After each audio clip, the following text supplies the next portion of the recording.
Hello लोगोफोर बड' जब enough' YouTube चेनेलाव बरायबावबाय आसा खालामो नोंथांमोना बयबो मोजां दङ।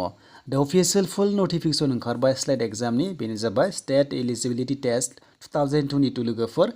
दा बेनि आनजादा जागोन 27 फेब्रुवारि 2022 आव। दा बेनि फ्लाइट स्टार्ट जासिगोन 11 नभेम्बराव आरो लास्ट डेटआ 28 डिसेम्बर। दा लोगोफोर नोंथांमोना फुल अफिसियेल नटिफिकेसन नायदो। बेनिफ्राय जायफ्रा चेनेलाव गोदानै फैदों नोंथांमोनाबो साबस्क्राइब खालामना लाबानो जाबाय। दा बेबादि एग्जामनि आपडेट मोनबाय थानो आरो दाखालि जायफ्रा टेट एग्जाम होदोंमोन एलपि स्कुल आरो इउपि स्कुलाव दा नोंथांमोननि आनजादनि रिजाल्ट ओंखारथारसिगोन लास्ट उइकआवनो। थ' बेखायनो नोंथांमोना चेनेलाव कानेक्टेड थाबाय थाबानो जाबाय। दा जेब्ला रिजाल्ट होगोन अब्ला नोंथांमोना थाबैनो आपडेटखौ होगोन। दा बिदिब्ला जों फैबाय अफिसियेलि वेबसाइटआव।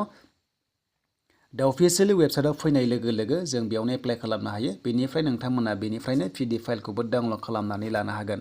दा बिदिब्ला लोगोफोर बेयाव नायदिनै माखासे बेयाव गाइडलाइन्स होनाय दंखायो। दा नोंथांमोना नुनो मोनदों एग्जामा 27 फेब्रुवारियाव जागोन लोगोफोर। दा सानडे गोलैगोन बे दिनावहाय आरो नोंथांमोना गासै 25 बेयाव साबजेक्ट्स मोनदों। गासै 25 साबजेक्ट्स दङ, बेनि गेजेराव बर'बो दङ। नोंथांमोना बर'जोंबो एग्जाम होनो हायो। दा बेनि डेटखौ नायदो लोगोफोर 11 नभेम्बराव जागोन एप्लाइआ। थ' जों बेयाव डाउनलड खालामसै अफिसियेल फुल नटिफिकेसन। बेनिफ्राय नोंथांमोना भिडिअखौ हानायसेबां शेयार खालाम जाहाथे बयबो मिथिनानै एप्लाइ खालामनो हायो। दा एप्लाइ खालामबा बेसेबां क्वालिफिकेसन नांगौ दानिया जों बेयाव नायनोसै अफिसियेल फुल नटिफिकेसनाव।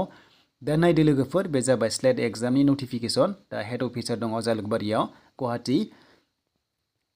दा बेयाव नोंथांमोना नायदो बेसेबां थायोब्ला एप्लाइ खालामनो हायो। दा बेयाव जों लकेसनखौ नायग्रोनोसै।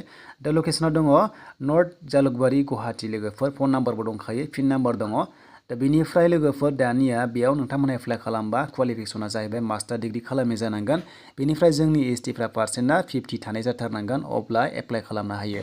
आरो जायफोरा नोंथांमोना मास्टार डिग्री कमप्लिट जायाखै फाइनाल इयार नोंथांमोना रिजाल्ट मोनाखैब्लाबो एप्लाइ खालामनो हागोन। नाथाय बै समाव नोंथांमोना 50% थानाय जाथारनांगोन अब्लासो नोंथांमोना क्वालिफाइड जागोन बा नोंथांमोना बेयाव साक्सेस जानो हागोन। दा लोगोफोर जायफ्रा पिएइचडि दङ नोंथांमोना बे एप्लाइ खालामनो हागोन। पार्सेन्टआ 50निफ्राय 55 दङब्ला थ' नोंथांमोना बेयावबो स्लेटआव नोंथांमोना एग्जाम होनो हागोन एबा आनजाद होनो हागोन। दा साबजेक्टआ नायदो जोंनि बर'फ्रा बेसेबां दङ लोगोफोर साबजेक्ट कड थायो। दा जोंनि क'डआ जाबाय 10। थ' नोंथांमोना बेयाव 10 मोनदों बर'निखौ आरो लोगोसे गोबां बेयाव लेंगुवेजनि दङ। नोंथांमोना नायै नायै एग्जामखौ होनो हायो। दा लोगोफोर सेन्टार कड दङ। दा सेन्टार क'डआ गुवाहाटि इउनिभारसिटिया 1 थागोन। बेनिफ्राय डिब्रुगड़आ 2 थागोन। तेजपुर दङ, तेजपुरा 3 थागोन। नोंथांमोना जेराव खाथि बेयावनो एग्जामखौ होनो हागोन। दा लोगोफोर गोबाव खालामला दानिया एग्जाम फिसआ बेसेबां दं जों बेखौबो नायखानोसै। थ' नोंथांमोना एग्जाम फिस होनांगोन।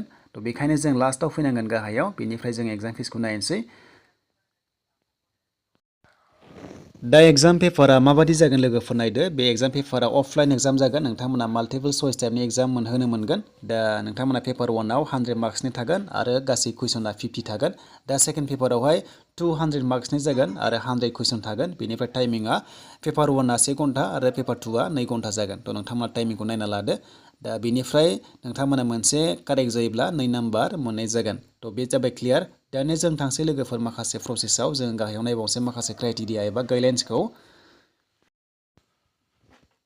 थ' दानिया नोंथांमोना बेयाव नुनो मोनदों रिजार्भेसन दङ। गासै भेकेन्सिया दङ नोंथांमोना मिथिगौ। दा गोबां दङ। बेनि गेजेराव नायदो लोगोफोर पार्सेन्टआ जोंनि एसटिफ्रा 7.5 बिदिब्ला 450 जायो।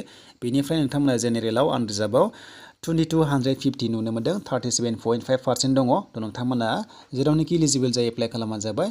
जेबो नङा लोगोफोर एसटिआव खम दंब्लाबो नोंथांमोना मोजां नाम्बार मोनोबा आनरिजार्भआव थांनो हायो। दा बेनिफ्राय एप्लाइनि लिंकआ बेफोराव दङ अफिसियेलि वेबसाइटआ। थ' नोंथांमोना बेयाव नुनो मोनदों। थ' नोंथांमोना बेयाव भिजिट खालामबानो जाबाय। बेनिफ्राय डिसक्रिपसनाव गासैबो दंखाजोबो चेक खालामबानो जाबाय। दा बेनिफ्राय जों एग्जाम फिसखौ नायगोन। दा एप्लाइनि लिंकखौबो आं नोंथांमोना डिसक्रिपसनाव होनांगोन। दा एप्लाइ लिंकआ बेनो आं डिसक्रिपसनाव गासैबो होखाजोब्बाय। थ' नोंथांमोना चेक खालामदो।